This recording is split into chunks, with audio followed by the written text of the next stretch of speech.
เอ็กซ์ตรีมมากค่ะเพราะว่าทั้งเรียนด้วยแล้วก็ทำงานด้วยแล้วตูได้โอกาสทำอะไรหลายอย่างที่แบบเด็ก22แบบได้ทำแบบมันยากมากหรือว่าคนอื่นๆไม่ได้ทำอะไรอย่างเงี้ยค่ะทั้งถ่ายแบบหรือว่าร่วมงานกับแบรนด์ใหญ่ๆแล้วก็รวมถึงซีรีส์ที่แบบได้ฉายไปด้วยอะไรอย่างเงี้ยค่ะแล้วก็มันรวมไปถึงงานรางวัลต่างๆที่ตามมาด้วยอะค่ะ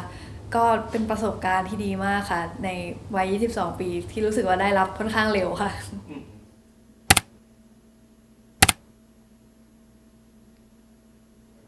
อืม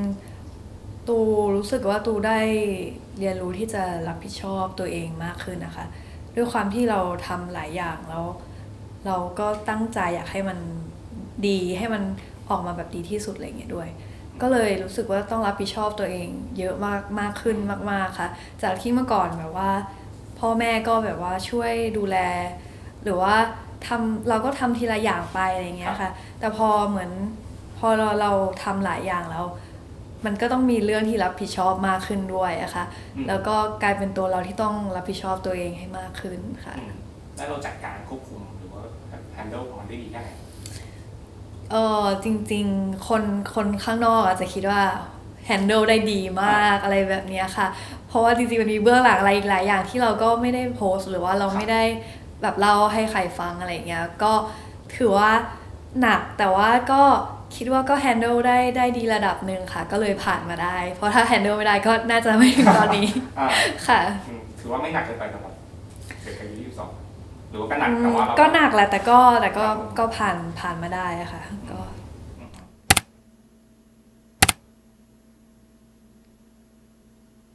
เปลี่ยนไปเห็นชัดที่สุดก็น่าจะเป็นการที่คนจำเรา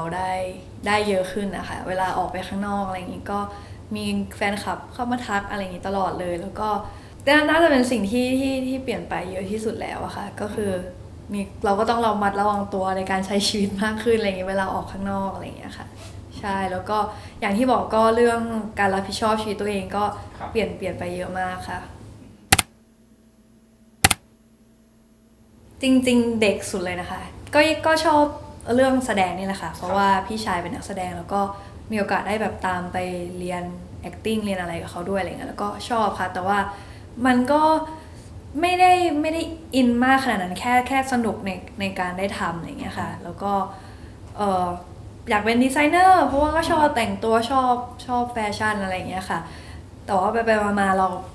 ได้ลองไปเรียนแบบว่าทางศิลปะเรียนวาดรูปเรียนอะไรเงี้ยก็ชอบแต่รู้สึกว่าไม่ได้อยากอยู่กับมันทางขนาดนั้นเพราะว่าก็เคยได้ยินมาที่เหมือนจากงานอดิเรกพอมันกลายมาเป็นงานหลักแล้วมันไม่แฮปปี้อะไรเงี้ยค่ะซึ่งดูรู้สึกว่าดูแค่ชอบให้มันเป็นงานอดิเรกมากกว่าทั้งแบบเรื่องศิลปะอะไรเงี้ยค่ะก็ไม่ได้มีความฝันอะไรชัดเจนว่าอยากจะทำอะไรอะไรเงี้ยค่ะก็ท้ายที่สุดก็มาลงเอยที่ทันตะนี่แหละค่ะก็เหมือนเป็นการรวมสิ่งที่เราชอบก็คือศิลปะอะค่ะคือทันตะนี่เป็นศาสตร์ของศิลปวิทย์รวมกันก็ชอบศิลปะก็เลยทันตะก็น่าสนใจเหมือนกันเพราะว่าเป็นคนที่เรียนด้านวิทย์ค่อนข้างได้อะไรเงี้ยค่ะก็เลยเลือกเรียนทันตะเพราะว่าเราก็ไม่ได้มีความฝันที่อยากจะทำอะไรเป็นพิเศษด้วยแล้วก็ครอบครัวก็สนับสนุนว่าทันตะก็ดีเหมือนกันอะไรเงี้ยค่ะ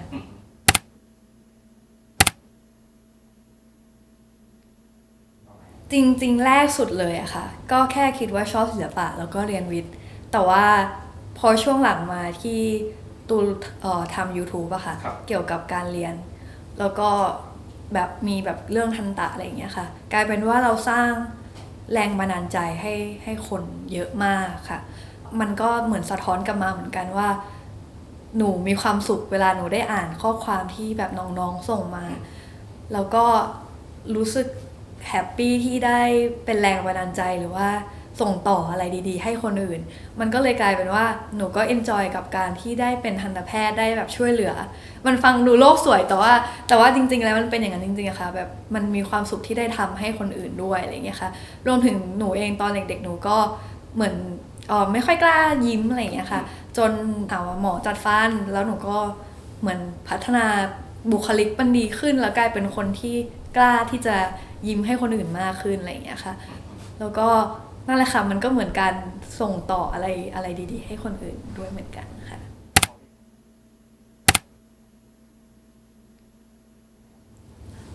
สนิทค่ะสนิทมากแต่ว่าพอโตขึ้นมาเพื่อนก็จะชอบบอกว่าเอ้ยแบบแกกับพี่ดูแบบสนิทกันมากเลยเนาะไม่เหมือนแบบคนอื่นๆเลยอะไรเงี้ยก็กลายเป็นว่าหนูกับพี่ชายนี่แบบว่าสนิทกันค่อนข้างมากเหมือนกันค่ะคือเรามีอะไรก็เล่าให้ฟังคุยกันปรึกษากันตลอดด้วยความที่อายุอาจจะไม่ได้ห่างกันมากค่ะก็เลยรีเลทกันแล้วก็เหมือนเรียนโรงเรียนเดียวกันมาตั้งแต่เด็กอะค่ะมันก็เลยเหมือนมีเรื่องคุยกันอะไรอย่างเงี้ยตลอดเลยค่ะเข้าใจเขาวงการบันเทิง ยังไงครับ ก็จากที่เคยเป็นแฟนคลับเมื่อก่อนหนูเป็นแฟนคลับศิลปินเกาหลีอะไรอย่างเงี้ยค่ะก็เห็นแต่เบื้องหน้าเนาะแต่พอเรามาอยู่เบื้องหลังเราก็ได้เห็นนั่นแหละเขาว่าวงการบันเทิงจริงๆอะไรเงี้ยทั้งด้าน positive และ negative ด้วยอะไรเงี้ยค่ะแต่ว่าก็ทำให้เราโตขึ้นเยอะมากๆเหมือนกันค่ะจากการได้เจอคนได้เห็นการทำงานอะไรเงี้ยค่ะ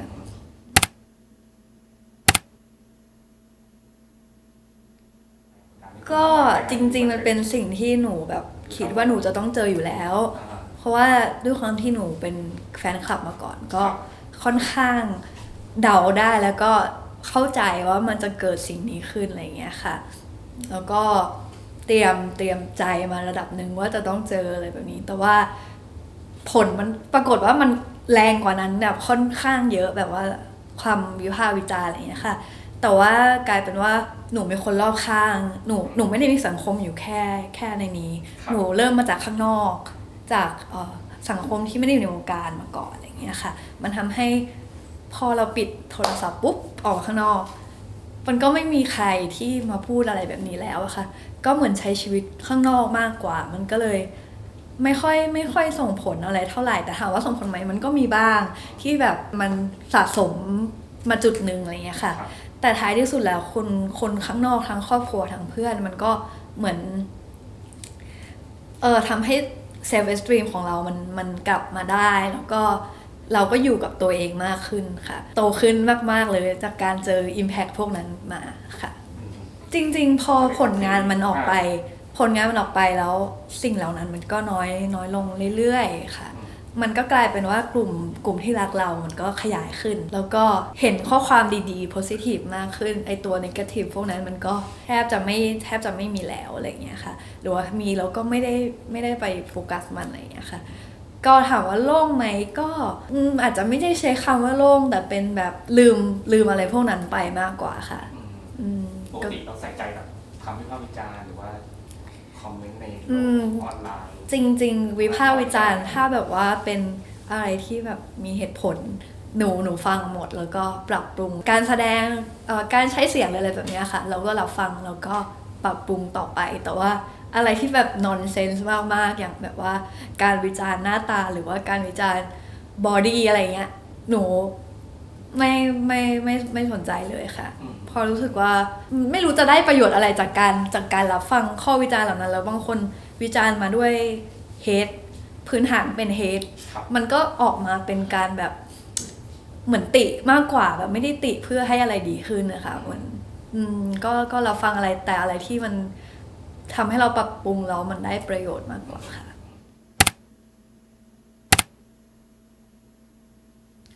เรา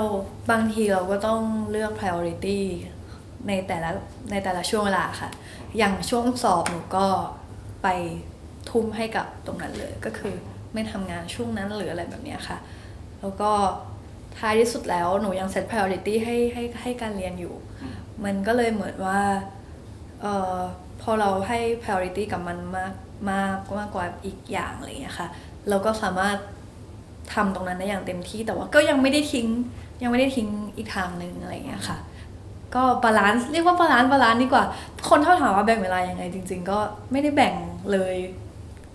คือคนก็จะงงว่าไม่ได้แบ่งแล้วทำได้ยังไงแต่ว่ามันเหมือนเป็นการทำอะไรแล้วก็โฟกัสกับสิ่งนั้นไปเลยอย่างวันนี้หนูมาทำงานตอนนี้หนูก็โฟกัสกับงานแล้วเดี๋ยวกลับไปอ่านหนังสืออะไรหนูก็โฟกัสกับอ่านหนังสือเพื่อให้ เวลาช่วงนั้นที่เราทำแต่ละอย่างอะมันได้ประโยชน์ที่สุดอะค่ะใช่ค่ะ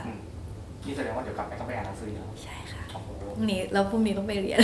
เรียนกี่โมงครับเช้า เช้าค่ะ8 โมง โอเค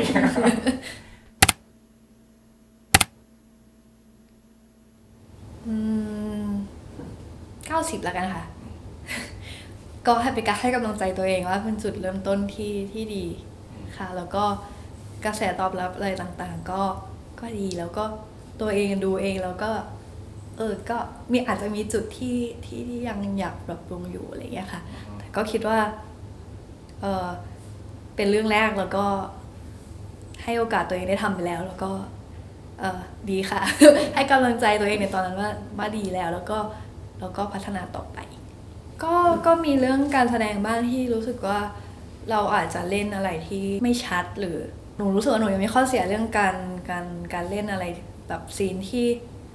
อารมณ์มันไม่ได้เป็นอารมณ์ที่จับได้ง่ายคือใช้คำว่าอะไรแบบว่าดราม่ามันจะเป็นแบบจับได้ง่ายแล้วเล่นออกมาชัดอะไรอย่างเงี้ยค่ะแต่ก็ยังมีแบบบางซีนที่หนูว่าหนูยังเล่นแสดงออกมาได้คนยังไม่ส่งออกมามากอะไรอย่างเงี้ยค่ะแต่ถามว่าคนก็ชมเยอะอะไรเงี้ยค่ะรวมถึงผู้กำกับหรือว่าครูสอน acting ที่แบบว่าที่เขาดูแลตอนเล่นเองนะคะเขาก็บอกว่าดีแล้วอะไรเงี้ยหนูก็แล้วก็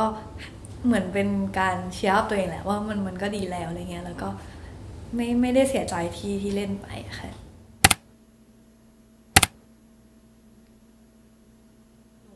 จริงๆหนู break down แบบเดือนหนึ่งแบบครั้งหนึ่งอะไรเงี้ยเลยนะคะเพราะว่าบางทีเรารับอะไรมาหลายๆอย่างโดยที่เราไม่รู้ตัวเหมือนกันจนแบบมันถึงจุดหนึ่งแล้วมันแบบต้องเอาออกให้หมดอะไรเงี้ยค่ะทั้งความเหนื่อยจากการทำงานทั้งคำติหรือว่าสิ่งที่เราแบบอ่านผ่านๆมาแต่เราพูดกับตัวเองว่าไม่เป็นไรแต่ว่าท้ายที่สุดแล้วบางทีมันแบบมันติดมาเหมือนกันจนแบบมันต้องเคลียร์ข้างในออกอะค่ะก็จะมีแบบอะไรแบบนั้นตลอดแล้วก็มันเหมือนเป็นความเหนื่อยมากกว่าที่ทำให้แบบข้างในมันแบบเหนื่อยอะค่ะใช่ก็จะแบบช่วงนี้ก็จะเป็นอะไรแบบนั้นมากกว่าค่ะแล้วก็รวมไปถึงแบบการที่แบบว่าทำให้คนมองแฟนคลับเราไม่ดีอะไรอย่างเงี้ยบางทีแบบว่าที่แบบบังเอิญไปเจอแบบเขาคนอื่นมาว่าแฟนคลับเราอะไรเงี้ยมันเกี่ยวกับคนอื่นมากกว่าตัวเราแล้วมันก็แบบค่อนข้างแบบอิมแพคเหมือนกันว่าแบบไม่ชอบให้คนมาแบบว่าคนที่รักเราอะไรอย่างเงี้ยค่ะรวมไปถึงเรื่องครอบครัวหรือว่าเพื่อนๆอะไรเงี้ยที่แบบบางทีเรามีเฮเตอร์ที่แบบตามว่าคนนู้นคนนี้ที่ใกล้ชิดกับเราอะไรเงี้ยเขาค่อนข้างแบบทำให้เราดาวเหมือนกันอะไรเงี้ยค่ะ